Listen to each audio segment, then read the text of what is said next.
Merci, Monsieur le Président.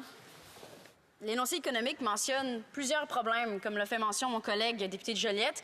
Mentionne les problèmes de chaîne d'approvisionnement, mentionne l'inflation.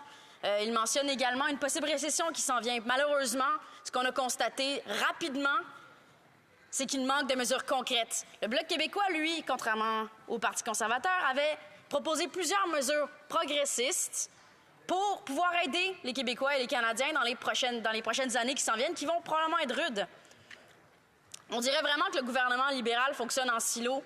Non seulement il est imperméable par rapport aux mesures concrètes et constructives que l'opposition lui propose, mais en plus, on dirait vraiment qu'il travaille en silo. 2 exemples. On nous promet une réforme de l'assurance-emploi depuis plusieurs mois. Malheureusement, on ne la voit pas et l'énoncé budgétaire mentionne qu'il n'est même pas prévu dans les prochains 6 mois. Un autre exemple, le ministre de l'Industrie nous promet une réforme du Bureau de la concurrence. Encore une fois, l'énoncé budgétaire ne mentionne absolument rien là-dessus. Est-ce que le député de Carleton peut nous confirmer ou peut donner son opinion sur le fait que le gouvernement libéral semble vraiment déconnecté et surtout semble absolument ne pas travailler en équipe ensemble? L'honorable chef de l'opposition. Oui.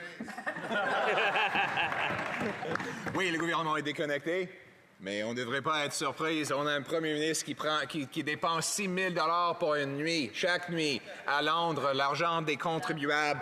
Lorsque les Canadiens ne peuvent pas payer leurs factures, lorsque les Canadiens manquent des repas, lui, il force ces mêmes gens de payer un hôtel de 6 000 par nuit. Hier, il a avoué que c'était lui dans la chambre fameuse de 6 000 par accident. Il a dit la vérité, mais par hasard. C'est la seule façon qu'on a la vérité de ce premier ministre. Mais c'est important, pas parce que 6 000 va causer la faillite du gouvernement du Canada, mais parce que ça montre que c'est un premier ministre qui est déconnecté, qui n'a aucune connexion à la réalité quotidienne des Canadiens qui travaillent fort, mais qui ne peuvent pas payer leurs factures. Nous, les conservateurs, allons rester debout pour monsieur et madame tout le monde, leur chèque de paie, leurs économies, leur maison, leur pays. Merci. Questions et commentaires.